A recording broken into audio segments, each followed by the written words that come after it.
This video was made possible by Brilliant. Learn complex topics simply by being one of the first 200 to sign up at brilliant.org/RealLifeLore. Falling down is something that nobody really likes. Even if you think you like skydiving or bungee jumping or base jumping, you don't really. Or at least your body doesn't really, because that thrill that you feel while you're falling is kind of more like an instinctual panic built up over millions of years of evolution that's trying to remind you of all of your ancestors that have died doing what you think is fun. Anyway, this got me thinking about what's the highest possible distance that you can jump off of and fall from anywhere in the world. But before we get into that, we need to establish a very important rule. The distance of your fall needs to be continuous and vertical, meaning that you can't just jump off of something, hit something else, and bounce off and continue falling some more. We're looking for the longest and cleanest vertical jump you can make anywhere in the world. So let's look around a bit at some of the contenders. The tallest man-made building that you could jump off of is theoretically the Burj Khalifa in Dubai. At 828 meters tall, your fall from the top down to the bottom would take approximately 20 seconds of continuous freefall. But that's absolutely nowhere near the tallest height that you can take a jump from, because nature continues to totally dominate this category. You might think that the obvious answer here would be Mount Everest, but that's just absolutely not the case. Remembering our major rule from earlier about a strictly vertical freefall eliminates Mount Everest from the contention, because while Everest does have some pretty steep cliffs, I mean look at these, the mountain is overall pretty jagged in structure. So if you jumped from the top, you would just hit another piece of rock, die, bounce off of that, and then make more of a tumbling motion down the mountainside like this. That's not exactly what we're looking for, and there are cliffs elsewhere in the world that offer significantly higher freefalls than any of the ones do on Everest. One of these cliffs is more like a super deep hole in the Tianjin Cave of China. There's a shaft inside of this cave that plummets down 1,026 meters below in a directly vertical hole, deeper than the Burj Khalifa is tall. Theoretically, you could jump into this hole and freefall for roughly 24 seconds in total complete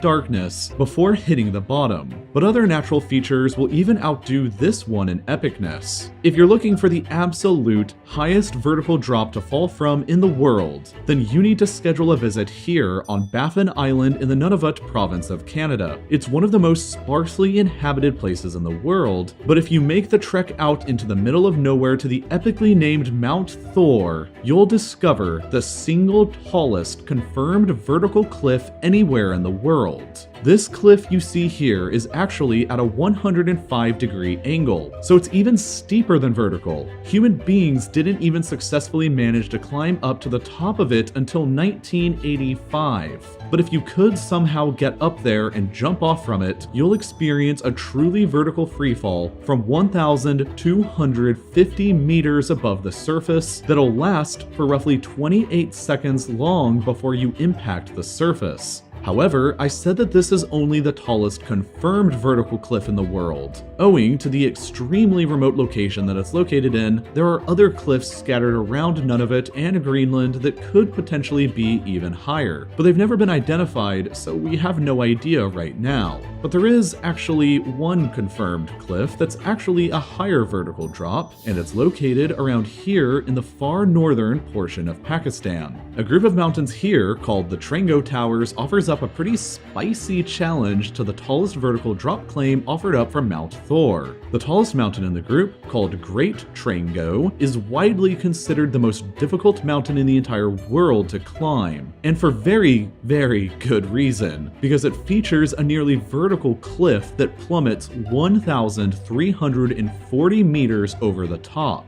The cliff isn't quite literally as vertical as the cliff on Mount Thor is, so there's quite a bit of cliff controversy and arguments in the geography world over its status, but that's all for the nerds to figure out. You came here because you just care about the tallest drop. So if you made it to the top of Great Trango and jumped off, your nearly vertical fall would clock in at roughly 30 seconds long, or 2 seconds longer than a jump from the top of Mount Thor would be. Congrats! You've now discovered the highest possible point to jump off and experience a freefall from anywhere on the Earth's surface. But what about outside of Earth? I mean, cliffs exist elsewhere in the universe, right? Surely there must be a cliff even higher up than anything we have here on Earth. And it turns out there are. If you could somehow make it over to Uranus, Uranus, and then hop on over to Uranus's moon, Miranda, you can discover a cliff that's a whopping 20 kilometers high.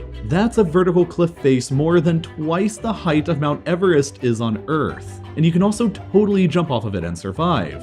Because the gravity on Miranda is way less than it is on Earth, it would take you about 12 minutes to jump off from the top of it before you'd hit the bottom, and you'd only be falling at around 124 miles per hour. I mean, that still does sound pretty bad, I guess, but all things considered, if you had some airbags, you could probably end up making it work out. Now, I know what everybody is going to say next. What about jumping out of airplanes? That definitely does count for a vertical freefall, so let's move on to these types of jumps next. A woman named Vesna Vulovic currently holds the world record for the tallest height ever survived falling out of an airplane without a parachute. I made an entire video already just focusing on her incredible story, but in short, she managed to survive a fall from over 10,000 meters up in the sky after her plane blew up, and she did all of it without a parachute. She probably fell for around 3 minutes and 25 seconds, give or take. But that's far from the longest freefall. Famously, in 2012, this dude named Felix Baumgartner and the team at Red Bull Stratus broke the world record for the world's highest freefall. Baumgartner rode in a capsule attached to a balloon up to a freakishly scary height of 39 kilometers above the Earth's surface, before he just